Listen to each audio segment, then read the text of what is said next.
Hi everyone, my name is Dedi Christian Aritonang. In today's video, I'm going to talk about one of the grammar lessons in English. They are dependent and independent clauses. Before I start explaining these two elements, I would like you all to like this video, to share it, and to subscribe to my channel.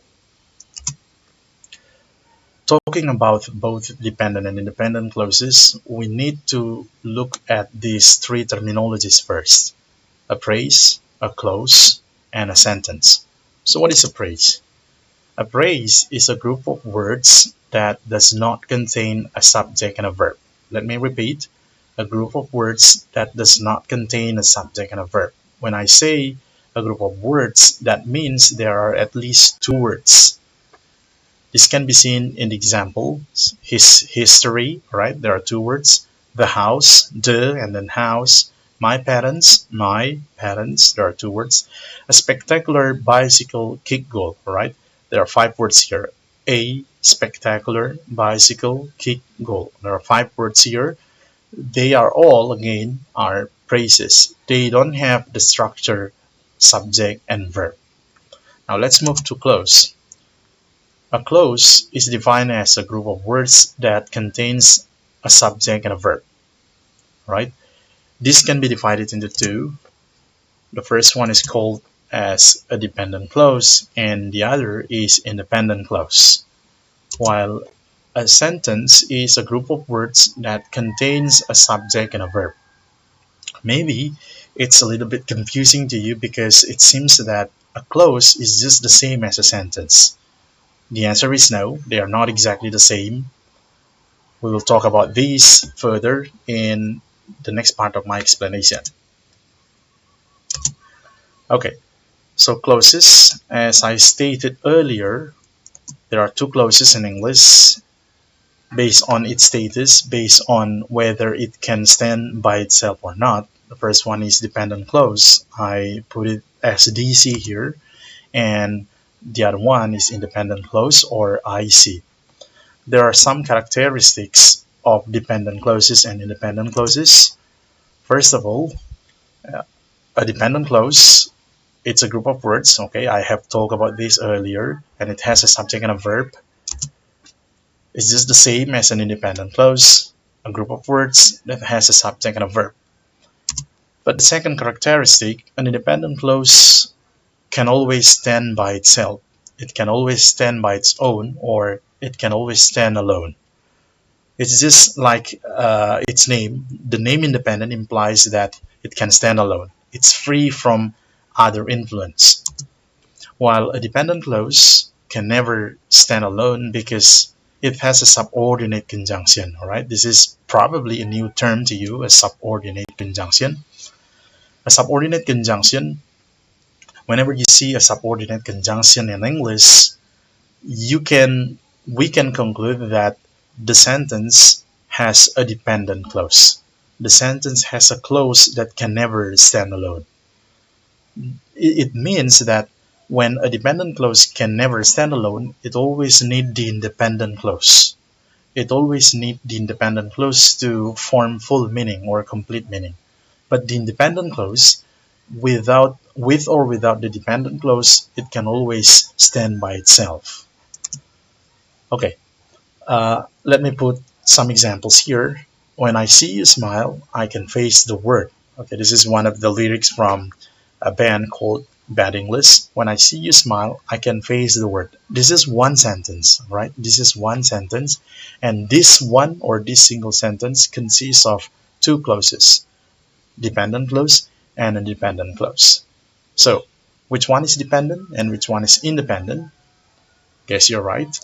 When I see you smile is the DC, the dependent clause, while the independent clause is I can face the word. First of all, in the dependent clause, you can see the subordinate conjunction when, and secondly, the way to identify whether a clause is dependent or is independent is by to remove it and to try to put it alone. For example, when I see you smile and then I put a period, what do you think? Does it have meaning? When I see you smile, does it have meaning? Of course not, right? It does not have full meaning. But when I say I can face the word, when I say I can face the word, it has meaning. It has full meaning. So it is identified as an independent clause. The next example, although it was raining heavily, he attended the meeting. What do you think? Which one is dependent and which one is independent? Okay, you nail it. Although it was raining heavily, this is dependent clause. Although, the word although here acts out as a subordinate conjunction.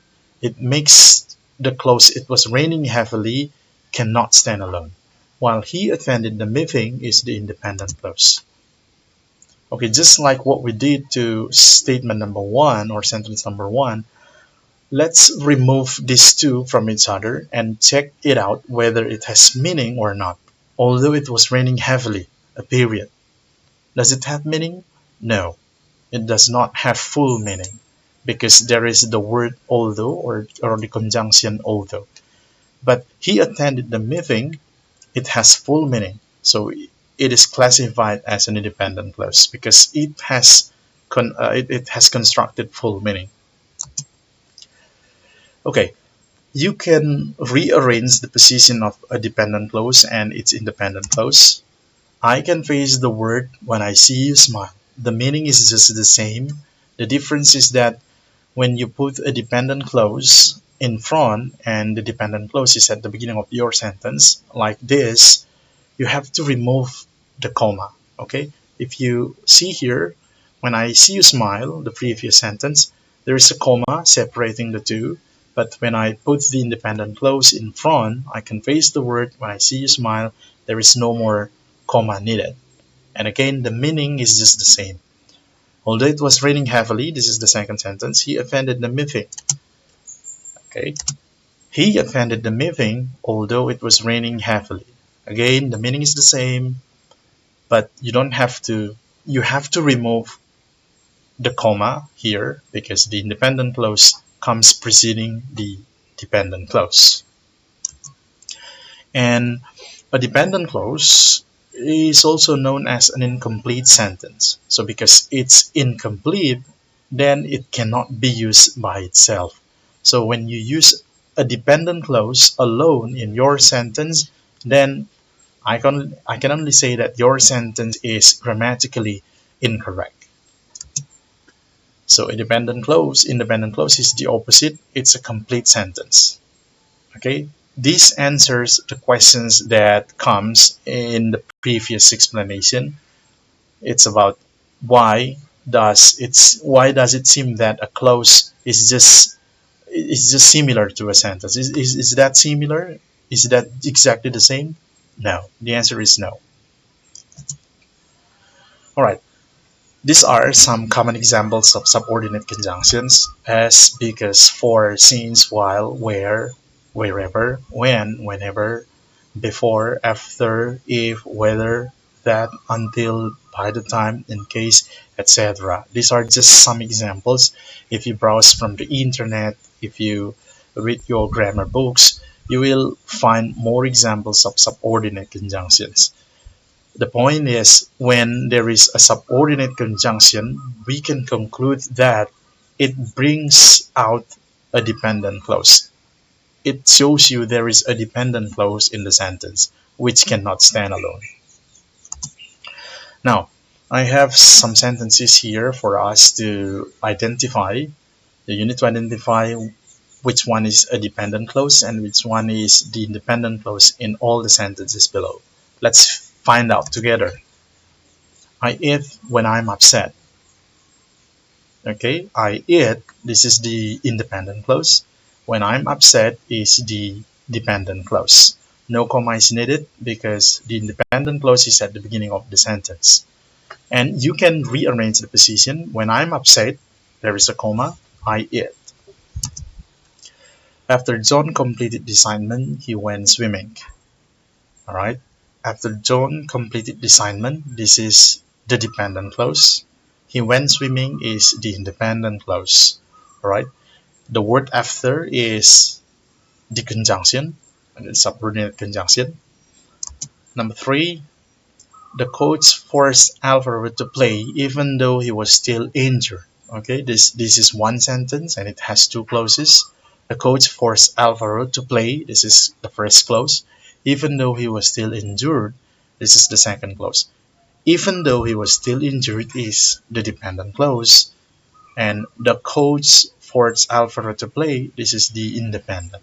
Again, if you want to even more convinced about this, you can remove both parts and check out whether it has meaning, it has full meaning or not. When it has complete meaning, then it is an independent clause. When it does not have a full meaning, then it is a dependent clause. Will you ask her to come to my office when she arrives? Okay. When she arrives is the dependent clause. Will you ask her to come to my office? This is the independent clause. Okay, number 5. Before the teacher dismissed the class, he had asked the students to submit the paper. Okay, you nail it. I'm sure you got it right. Before the teacher dismissed the class, this is a dependent clause, the dependent clause. He had asked the students to submit the paper. This is an independent clause. Okay, again, we have to put a comma here because the dependent clause is at the beginning of the sentence and the independent clause is at the end of the sentence. But when you switch the position, he asked the students to submit the paper before the teacher dismissed the class. There is no comma needed. I would have prepared myself properly if I had known the test schedule. Okay, this is a conditional sentence, the third type of conditional sentence. I would have prepared myself properly, the independent clause. If I had known the test schedule, this is the dependent clause. If is the subordinate conjunction. Number 7. Although they were in Florida for more than a week, they never saw an alligator. Okay. Although they were in Florida for more than a week, it's a dependent clause. They never saw an alligator. It's the independent clause. Number 8. He acted as though he had never met her. Okay, which one is dependent and which one is independent? He acted, it's the independent clause. As though he had never met her, this is the dependent clause. As soon as the rain began, the children wanted to go outdoors. As soon as the rain began, this is the dependent clause. And the independent clause is the rest. The children wanted to go outdoors. You can change the position. The children wanted to go outdoors as soon as the rain began. And if you want to remove the two, you remove as soon as the rain began and from the children wanted to go outdoors, you will find out that as soon as the rain began has no full meaning. So it's the dependent clause. While the children wanted to go outdoors, it has already conveyed the complete meaning. So it is the independent clause. Finally, he went to bed because he was sleepy. Okay? He went to bed is the independent clause. It has complete meaning. Because he was sleepy is simply the dependent clause because it has no complete meaning. Okay? So this is the end of my video explanation. Thanks a lot for watching this video. And if you want to clarify or if you do have questions, you can just type your questions in the comment section. I'll do my best to help you out. And again, I would like you to like this video, to share it again, and to subscribe to my channel. See you again in my next video. Thank you very much. Goodbye.